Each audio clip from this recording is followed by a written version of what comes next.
What's up, Semrush, and welcome to this episode of Weekly Wisdom. My name is Mikhail Alfon. I'm the president and co-founder of Blue Light Media based in Costa Mesa, California. And today we're going to be talking about how to use and find micro influencers. Now, before we get into that, let's talk about influencer marketing as a whole. It's one of the most popular ways for brands to really reach new audiences. Essentially what they're doing is they're using influential Instagram users or YouTubers or whatever platform it might be to help promote their product, service, or brand, whatever it might be, right? And what they do is they find people who can actually encourage their audience to sell their products for them. Now, when you're starting your influencer marketing campaign, it's important to understand the difference between a macro influencer and a micro influencer.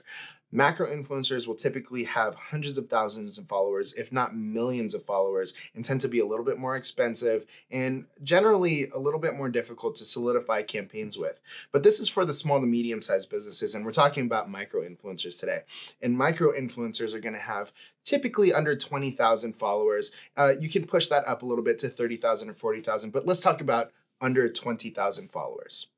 There's a lot of benefits to using micro-influencers. For example, they typically get higher engagement rates, which is really important. This is one of the key performance indicators when measuring a influencer marketing campaign is how well the content is actually performing for that influencer. They're also more likely to engage with their audience, which is going to drive more conversations about your brand or product, and you'll typically get higher conversion rates as well. And obviously, the higher conversions, the better, and that's what we're all shooting for. One of the things that we love about using micro-influencers is that they're typically more flexible with deliverables and how we're going to formulate the campaign. You can kind of work with them as opposed to, just really being a slave to price or what a macro influencer might do. So being flexible is definitely really important. And one of the major things that we love about working with micro influencers is it actually helps fuel the content production process. So for example, any of the content that they're producing, we can use that on multiple campaigns. When you're searching for a micro influencer, there are things that you should definitely be looking for before attempting to solidify a partnership. One of them is the quality of their content. Now, it's not just talking about photos, but also their captions. So let's take a look at photos first.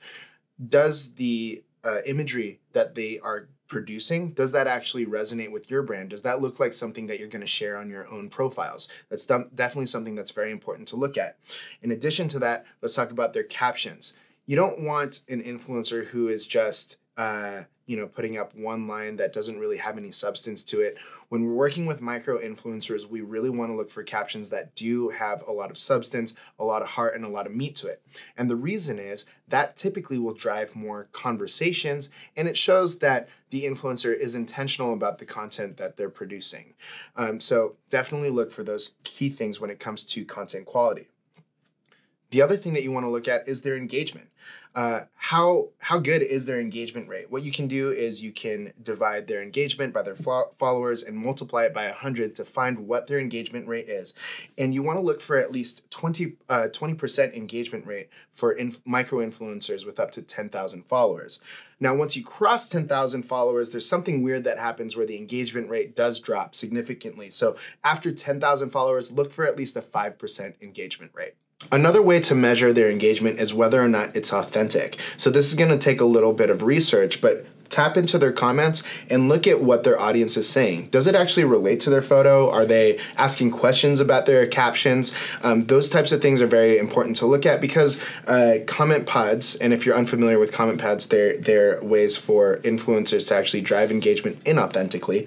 Comment pods are still something that happen on Instagram. So by looking into the type of engagement that they're getting, you'll get a good feel of whether or not your campaign is going to be successful. Now, one of the most important things, if not the most important thing to look at is the influencer engaging with their audience back. When you're working with an influencer, you want them to be an advocate for your brand and somebody who's really going to help sell the product for you. So you want to see, are they going in? Do they care about their audience? Are they answering questions for them? And are they continuing the conversation outside of just that post? Now, another thing you want to be looking at when you are choosing a micro influencer is seeing how much branded content they have out there and how it's performing. So branded content are any past collaborations that they might have had with a company or a brand or anything like that. Go into those posts. How does their audience engage with it? Right? So are they asking questions about it? Does the influencer engage back and tell them how great the product is and why they're supporting it in the first place? Look at the type of content they're creating for the brand as well. Are they just, taking a picture of themselves holding up the brand, or is it a video where they're actually using the product that they are helping promote? These types of things are really important to take into consideration because, again, these influencers aren't just a way to reach new audiences, they're a way to create new advocates for your product or your brand. Next, we want to talk about how to manage the influencers once you find the ones that you want to work with. One of the best ways to manage your influencers and the content they're providing for your company is providing an influencer brief. This influencer brief can be a short deck or a handout that includes the do's and don'ts of creating content of your brand. For example, you can say that your brand shouldn't be pictured next to alcohol or shouldn't be pictured in certain scenarios, things like that. You might want to tell them exactly how your product works as well so that when they are using it or they are wearing it, whatever it is, they're actually using it correctly. In addition to that, you can also provide content examples. And this is a great way to make sure that you're getting the high quality content that you need and that you're paying for. So send them examples of either content that's been provided for you in the past or what you want to create based off of, different aesthetics or different influencers that are creating content as well. Be sure to include the required hashtags, and you also want to include any product information too so that the influencer is super familiar with exactly what your product does, how it benefits them, and how they can communicate that to their audience. When you're managing your micro influencer, make sure you have an approval process as well. So this is where they're going to share the content with you before it actually goes live, because the last thing that you want are any mistakes in the content, any misclaims, whatever it might be. So be sure that the influencer is actually getting their content approved before it actually goes live.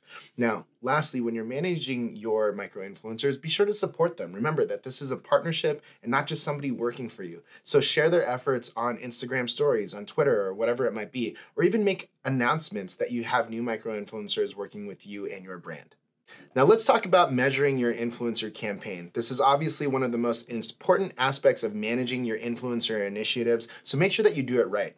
One of the things that you can do is use tracked links. Bitly makes this really easy, and you can use a unique tracked link for every influencer that you're working with. In addition to that, you can also use a unique UTM code for every single one. You want to make sure that you know exactly where your traffic is coming from, so using these codes are definitely going to help you do that through Google Analytics or any other analytics tool that you're using. Lastly, you can also use a promotional code. If you're asking the influencer to sell the product for you, obviously you want to see what type of impact that's having on sales. So these unique promotional codes can be used on Shopify, they can be used on Squarespace and Amazon to make sure that you know exactly where the sales are coming from. Now, in addition to these hard metrics, you also want to look at some of the qualitative things as well, like what is the engagement like with the content that you're putting out? You're not necessarily going to get a conversion overnight, but sometimes if you can tell that the content or the influencer is resonating well with that person's influence or with that person's audience, you can actually jump in there as the brand and help push that conversation along. So check out what the engagement is like. See what the content is like. Are you getting enough content to maybe fuel campaigns in the future? These things are also some of the aspects that you want to take into consideration with your influencer campaign. It's not just about sales. There are so many other metrics that you want to look at. All right, so now you have all of the tools that you need to start your micro influencer campaign, but before we leave you today, we want to talk about some final tips and strategies. Now, campaigns that are done over a long period of time, like 60 or 90 days, typically perform better. And the reason being is because to that influencer's audience, it doesn't seem like they're just hawking a product. It seems like they're actual advocates of the brand or the product that they're helping promote. So make sure that when you are creating your briefs for the influencer, it spans over 60 to 90 days, multiple posts, Instagram stories, whatever it might be, in addition to the other platforms that they're using as well for added benefit. The other thing that we suggest is to make sure that you create unique packages for all of these influencers too. Create a branded box, add some swag in there, whatever it is. These types of things are gonna get the influencer excited, and when they're excited, they're gonna create better content for you and promote it even better, but make sure that there's something unique for every influencer that you're working with, because at the end of the day, they are putting their brand on the line for yours. And lastly, you wanna make sure to use a combination of seasonal and evergreen creative briefs. And the reason we say this is because as content producers ourselves, we find it very difficult to continue creating new content week after week, day after day, whatever it is. And I'm sure that as a brand, you're probably running into that challenge as well.